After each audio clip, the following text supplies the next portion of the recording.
Bonjour à tous et bienvenue dans cette nouvelle vidéo avec la participation de Luna.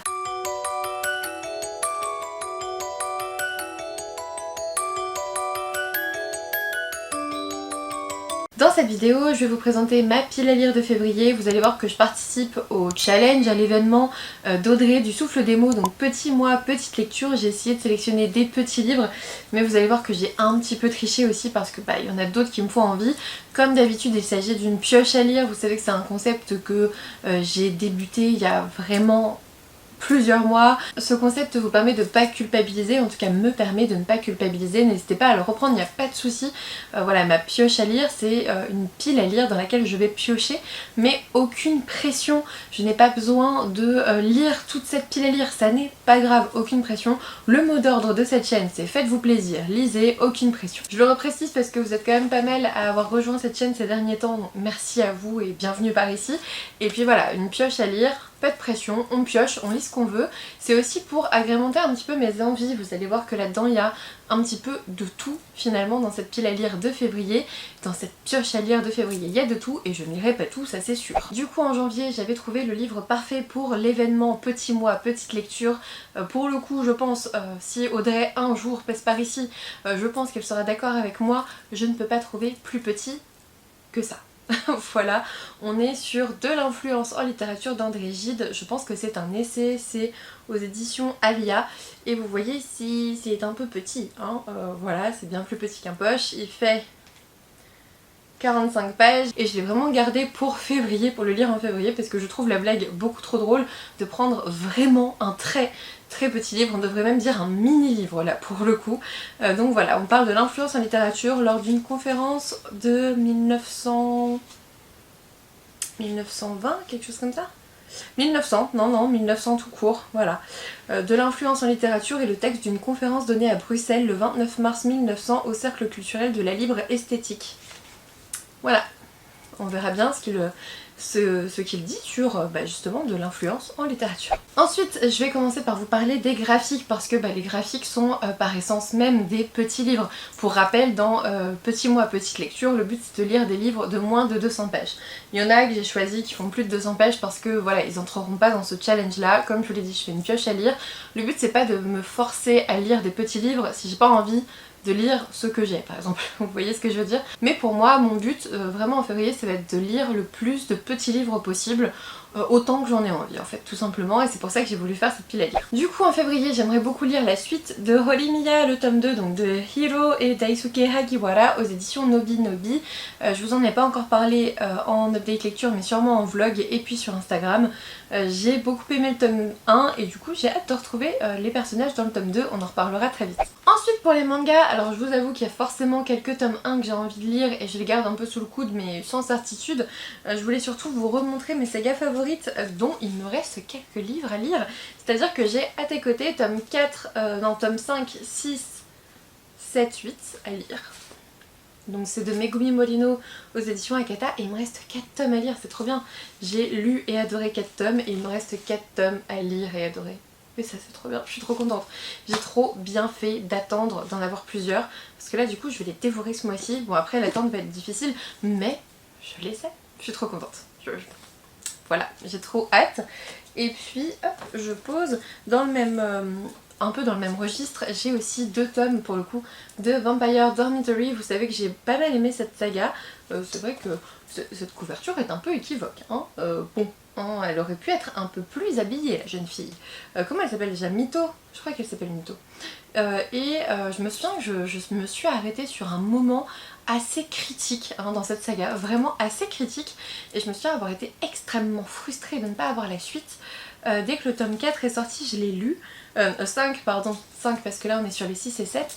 Dès que le tome 5 est sorti, je l'ai lu tout de suite, mais j'ai été frustrée de ne pas avoir la suite et du coup quand c'est comme ça, vous savez quand une maison d'édition me frustre en sortant pas la suite tout de suite et avec un tome qui s'arrête sur un cliffhanger, je lis très peu souvent la suite tout de suite. Bon, du coup là j'ai 2 tomes, je vais pouvoir me faire plaisir en février et puis je crois que le 8ème tome par contre il sortira pas tout de suite je crois. Je me demande si je l'ai pas vu dans le catalogue d'avril hier. Je sais plus. On verra bien. Ensuite on continue en graphique Lolicorne, le tome 3, Loliland versus le monde réel de Ced, Walsh et Gorobei aux éditions Dupuis. J'ai adoré les tomes 1 et tome 2. C'est extrêmement coloré, je vais essayer de trouver quelque chose qui vous spoil pas trop. Voilà. Je trouve ça extrêmement joli au niveau du dessin, ça se rapproche un peu de Mortel Adèle je trouve, ou de Aubépine etc. Enfin voilà, j'adore le format, je pense qu'il plaira autant aux petits qu'aux grands, hein, très sincèrement.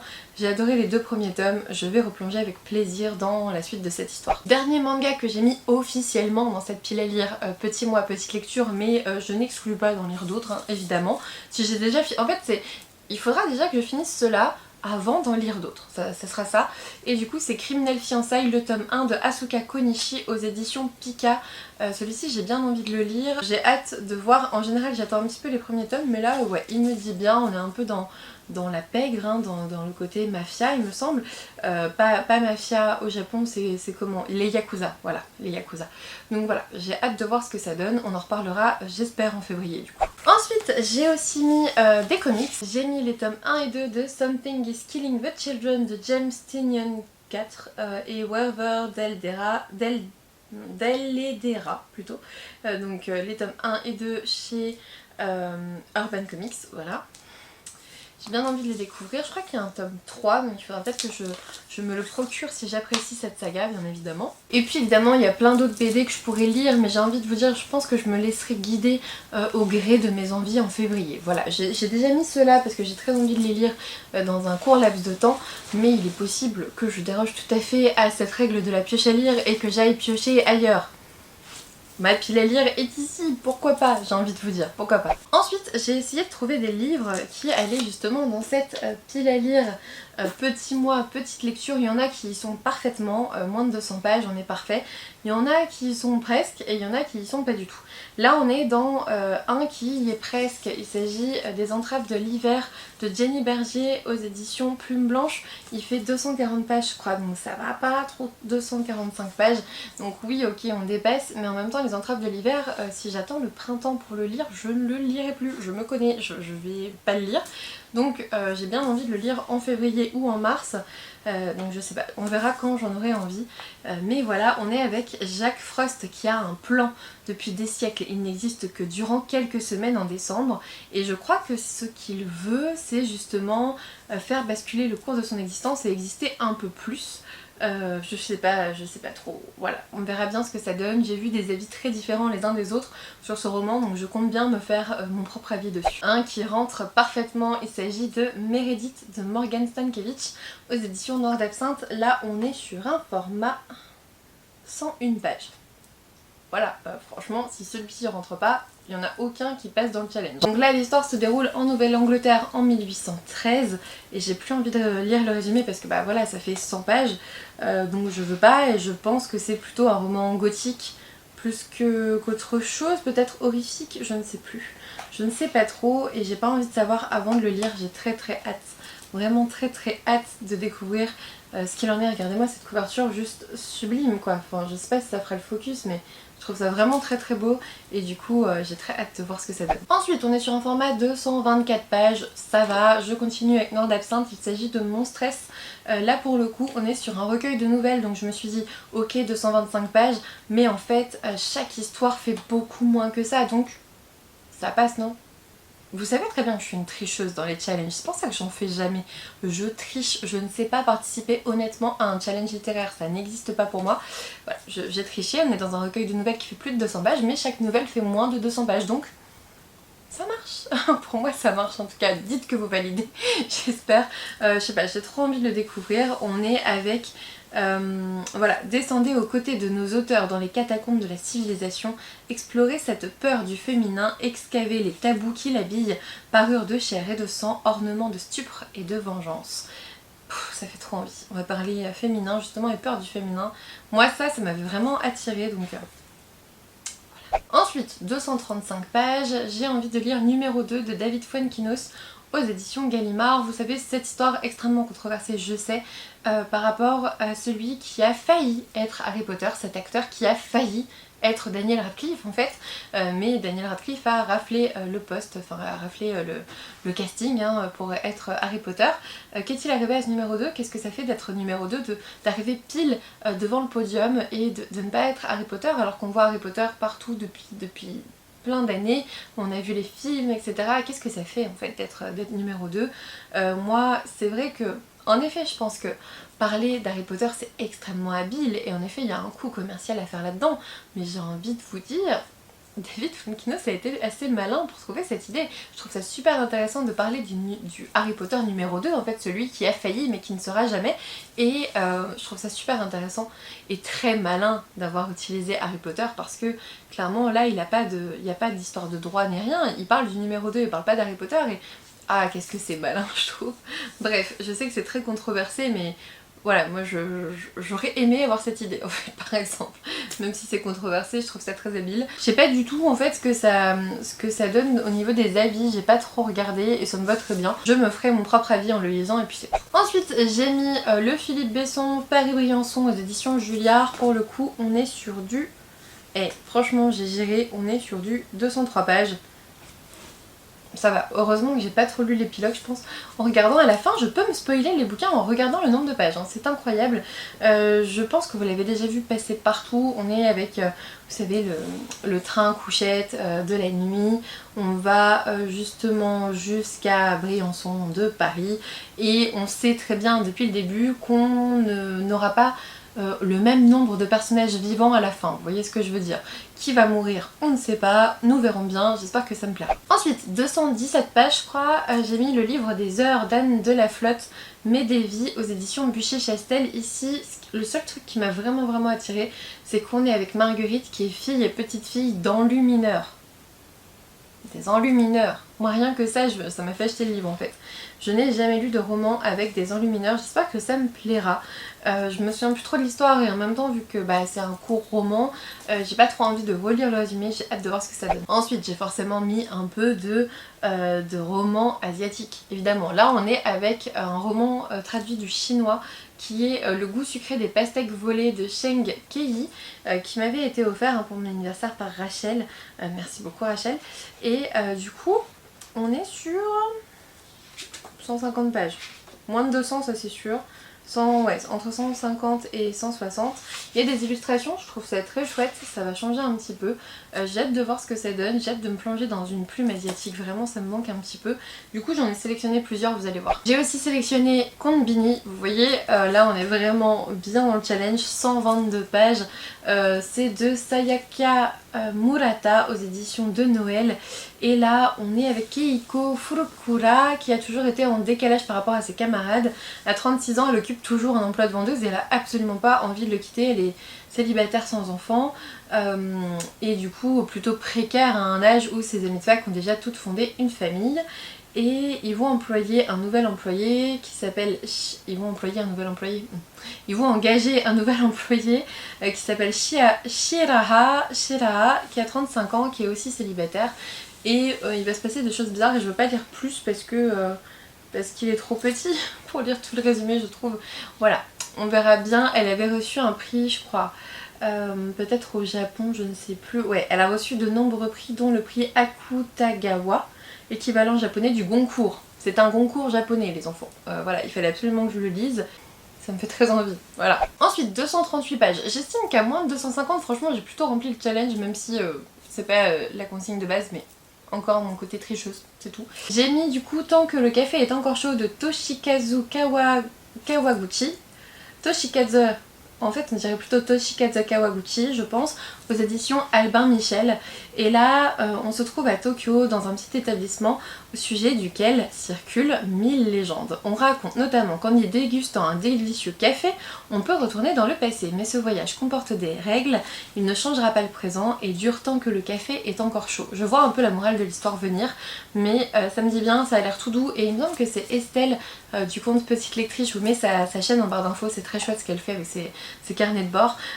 Il me semble qu'elle l'a lu il y a pas longtemps et qu'elle a apprécié, que c'était assez doudou et voilà, ça me dit bien, un livre assez doudou, en plus japonais, ça me dit bien. Ensuite, 216 pages, j'ai mis Steglitz d'Inès Bayard aux éditions Albin Michel. Je sais pas du tout de quoi ça parle, je veux pas le savoir, je n'ai jamais lu d'Inès Bayard, donc nous verrons bien. Grand plongeon dans l'inconnu là pour le coup. Et puis je pense que c'était aussi le moment de mettre Elle et son chat de Makoto Shinkai et Naruki Nagakawa pardon, aux éditions Charleston. On est sur du... je veux pas... 195 pages, donc on rentre dans le challenge. Le format est très chouette je trouve, vraiment très chouette. Et je veux pas relire le résumé, il me semble qu'on est avec... justement un chat recueilli et je sais pas, je pense que ça va être poétique en fait. Je l'ai en manga aussi, donc j'avais envie de lire le livre avant le manga, peut-être que je lirai les deux en février, je ne sais pas, nous verrons bien. Ensuite on passe à la partie du... ça sort totalement du challenge, mais je sais que j'aurai besoin de ce genre là. J'ai pas beaucoup de lecture de l'imaginaire dans cette pile à lire de février et je sais que ça va me manquer. D'ailleurs la preuve, j'ai commencé un roman de fantasy ou de fantastique, je sais pas encore. Un roman en tout cas de l'imaginaire qui fait plus de 200 pages hors challenge. Donc là je vais vous parler de ma pioche à lire hors challenge. Ce sont les romans de fantasy que j'ai bien envie de lire entre temps. Je vous l'ai dit, c'est une pioche à lire, je vais pas tout lire, c'est long, je sais, je me dépêche. Du coup, celui que je suis en train de lire, que j'ai commencé aujourd'hui, il s'agit de Haven, il n'y a pas de E, donc Havenfall, de Sarah Holland aux éditions Bayard.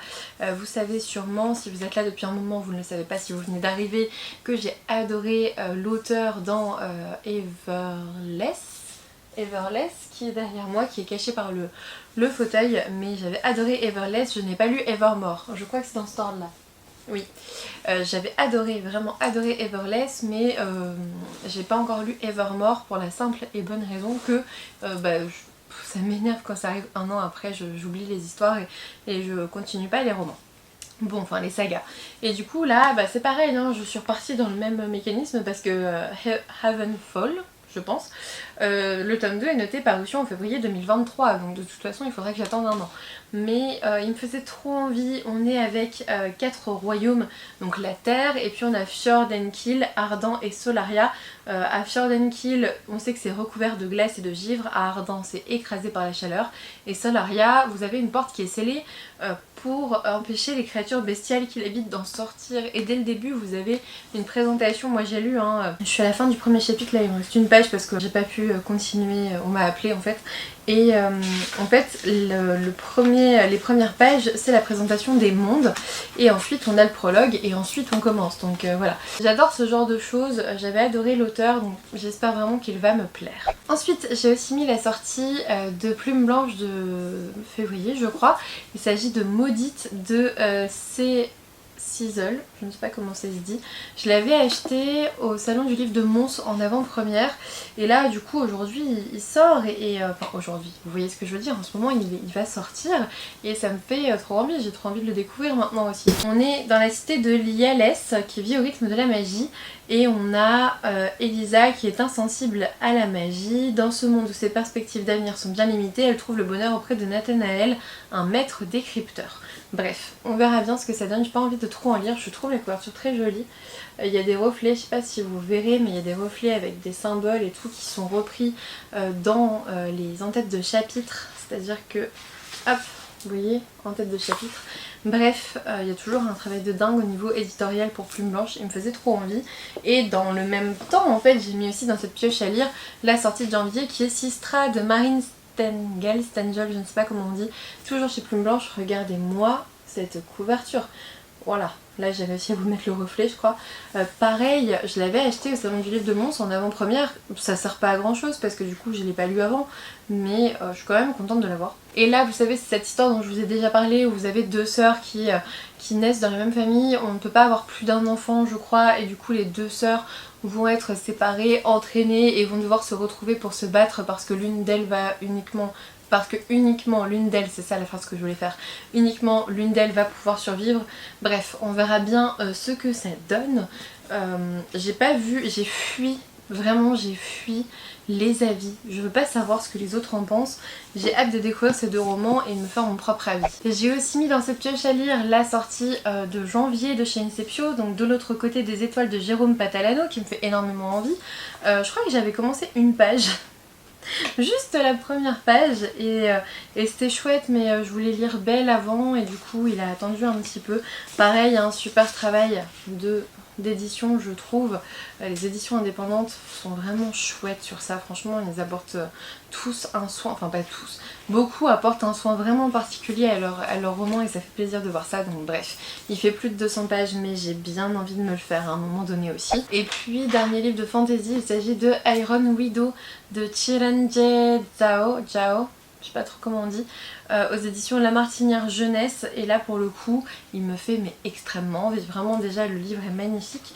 Ensuite j'ai vu quelques avis vraiment très bons dessus, j'ai très envie de le lire avant d'en lire d'autres tout simplement, parce que à un moment donné ça va être trop, ça va être l'avis de trop et je vais plus le lire. Donc c'est pour ça que je l'ai mis quand même en février malgré petit mois petite lecture, parce que je me dis si j'attends trop et que je vois trop d'avis je vais le repousser jusqu'à dans 3 ans tout simplement. Et enfin j'ai regardé l'émission La Grande Librairie hier et il y avait Véronique Olmy et je savais déjà que j'allais l'acheter fin janvier parce que j'étais passée à côté de la sortie, je vous l'avoue, mais en fait quand je l'ai entendu en parler, les bagnes pour enfants, qui n'a pas envie de lire sur ça? Peut-être beaucoup de gens, mais moi j'ai trop envie de lire sur ça. Et du coup je me suis achetée et j'ai envie de lire dans ces petits à lire dernier roman de cette pioche à lire, Le Gosse de Véronique Olmy aux éditions Albin Michel. Et on est avec Joseph qui a 7 ans, qui est né après la Première Guerre mondiale. Sa mère va mourir en couche de mémoire et il va être sous la protection de l'État. L'État français va le protéger, oui c'est ça. En fait vous allez vite vous apercevoir que c'est quoi, c'est à la Petite Roquette je crois, quelque chose comme ça. La Petite Roquette je crois, c'était un genre de prison pour enfants où ils étaient globalement un peu esclaves, mais sous cette volonté de bien faire, de prendre soin d'eux. En fait on a fait des choses atroces et voilà, j'ai hâte de lire ce roman. C'est horrible de dire ça, je vous dis que il va se passer des trucs atroces pour des enfants et je vous dis j'ai hâte de lire ça. Wouhou, je suis tout émoustillée. Non vraiment j'ai trop hâte de le lire et je suis presque gênée de dire ça, mais j'ai très envie de le découvrir, surtout après l'avoir vu à la Grande Librairie hier. Clairement j'avais très envie de le découvrir. Donc voilà, on a Joseph qui devient pupille de l'État et il va aller de la prison pour enfants à la colonie pénitentiaire. J'ai envie de lire sur ça parce que je n'ai jamais lu de roman sur ça et c'est tiré de faits réels. Il y a vraiment des enfants qui sont allés là-bas, il y a vraiment eu des manifestations pour faire fermer cette espèce d'esclavagisme d'enfants soi-disant pupilles de l'État, mais dont on prenait pas tant soin que ça. Et j'ai envie de découvrir la destinée de ce petit Joseph. Voilà, tout simplement. C'est terminé pour cette longue vidéo pioche à lire. La prochaine fois, je vous retrouverai très certainement pour les sorties littéraires de février que je n'ai pas eu le courage de filmer aujourd'hui en rentrant du travail, pour être tout à fait honnête avec vous. J'espère que vous allez bien, j'espère que vous vous portez bien, j'espère que cette vidéo vous a plu. N'hésitez pas à me dire si vous aussi vous participez au challenge petit mois, petite lecture, ou si pas du tout, quel livre vous comptez lire tout simplement en février. N'hésitez pas à me dire tout ça juste en dessous. Un petit pouce bleu de l'amour, ça me ferait super plaisir, voire vous abonner si ce n'est toujours pas fait. Et puis moi je vous dis à bientôt pour une nouvelle vidéo.